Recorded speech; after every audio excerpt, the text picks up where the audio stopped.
Morning friends, मी doctor Somnath Khedkar, blood bank in charge Sassoon general hospital Pune. Sassoon general hospital Pune पश्चिम महाराष्ट्रातील तसेच महाराष्ट्रातील सगळ्यात मोठे शासकीय रुग्णालय आहे।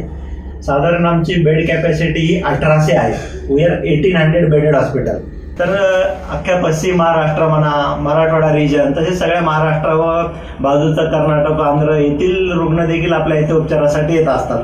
मोठ्या मोठ्या सर्जरी होतात ससून हॉस्पिटलमध्ये, तसेच थॅलेसिमिया, सिकल सेल ॲनिमिया असे बरेच रुग्ण आपल्या हॉस्पिटलमध्ये ॲडमिट होत असतात की ज्यांना रक्ताची गरज असते।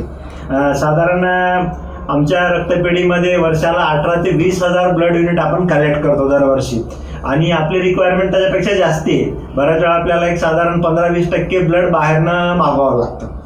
ते होऊ नये, त्यामुळे आपल्यासारख्या यंग मुलांनी जर ब्लड रक्तदान केलं तर आपल्यासारख्या ससून रुग्णालयाला फायदाच होईल। हे जे रक्त आम्ही तुमच्याकडनं घेतो ते जर पेशंट हा ससून रुग्णालयामध्ये किंवा शासकीय रुग्णालयामध्ये जर ऍडमिट असेल तर आपण त्याला पूर्ण मोफत रक्त देतो। त्यानंतर रक्त जे देतो आपण त्याचे वेगवेगळे कंपोनंट तयार करतो। म्हणजे आधी जुन्या काळामध्ये आपण फक्त होल ब्लड द्यायचो, पण तसा आता कन्सेप्ट राहिलेला नाहीये। तर आपण होल ब्लडचं 3 रक्ताच्या कंपोनंट मध्ये रूपांतर करतो। पीसीव्ही म्हणजे लाल रक्तपेशी असतात, प्लेटलेट्स आपण ज्याला मराठीत रक्तबिंबिका म्हणतो, आणि दुसरा कंपोनंट असतो प्लाझ्मा। तर तुम्ही एक जे ब्लड देता त्यापासून आपण साधारण 3 कंपोनंट तयार करतो। म्हणजे तुम्ही रक्त दिलेलं फक्त एका रुग्णाचा जीव वाचत नसून ते 3 रुग्णांना वापरलं जातं।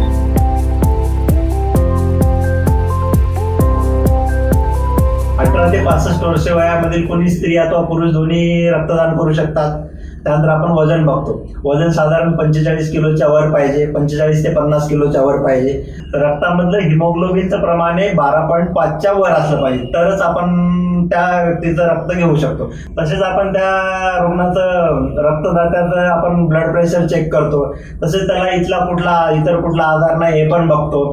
तसंच बाकी गोष्टी पण आपण की जसं काही व्हॅक्सिन त्यांनी घेतलेली आहे का, कुठली मागच्या 24 तासामध्ये कुठलं त्यांनी टॅबलेट घेतलेलं आहे का, ही पूर्ण त्याची हिस्ट्री घेतो। आणि पूर्ण हिस्ट्रीमधनं तो डोनर जर फिट असेल तरच आपण तो रक्तदानासाठी पुढे हे करतो। आता रक्तदानासाठी किती वेळ लागतो? साधारण 10 मिनिटांमध्ये रक्तदान तुमचं पूर्ण होतं।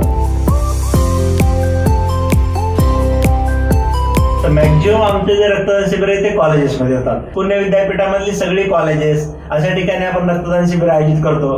त्यामुळं जवळपास 50 ते 60% आमचा जो रक्तदाता आहे तो कॉलेजमधला स्टुडंट आहे। तसेच IT कंपनी अशा ठिकाणी आपण कॅम्प ऑर्गनाईज करतो।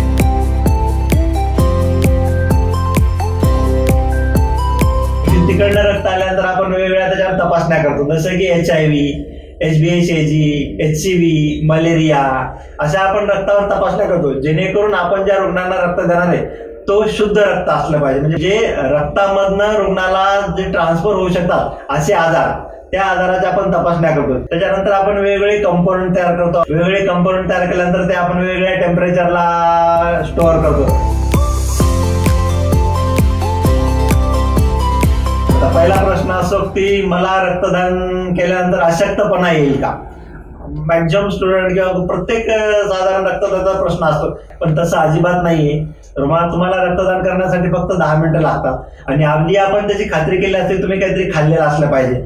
आणि रक्तदान झाल्यानंतर आपण 10 मिनिटं तसंच त्याला झोपून ठेवतो। त्यामुळे रक्तदान केल्यानंतर कुठलाही अशक्तपणा येत नाही। फक्त आपण 24 तास फक्त फ्लुइड्स वगैरे जास्त घ्यायला सांगतो, बाकी दुसरं कुठलाही त्रास होण्याला शक्यता होत नाही। तसेच दुसरा गैरसमज की बाबा HIV बाबत की सुई तुम्ही कुठली वापरता, मला तुम्ही ब्लड डोनेशन केल्यामुळे मला काही HIV किंवा होईल का?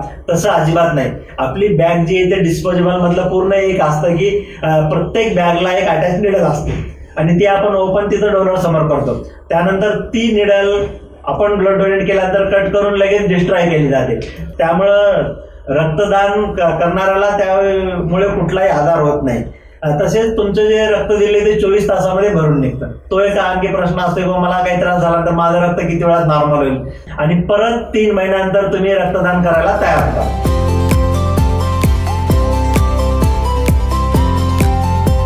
रक्तदान केल्यानंतर हॉस्पिटलमध्ये जे पेशंट आहे त्यांना आपण जीव वाचवण्यासाठी मदत करतो। त्याच्यानंतर मेन म्हणजे तुमचं सर्क्युलेशन वाढतं। आता तुमच्या बॉडीमधलं आपण 350 ml ब्लड घेतो फक्त, तर 350 ml ब्लड घेतल्यानंतर ब्लड जे आपलं बोन मॅरो मध्ये तयार होतं, तर बोन मॅरो मध्ये रक्त नवीन तयार होतं। त्यामुळे की तुम्हाला अपाय काहीच होत नाही, उलट फायदा होतो। आणि रक्तदान करून तुम्ही 3 जीव वाचवता हे तर खरंच आहे।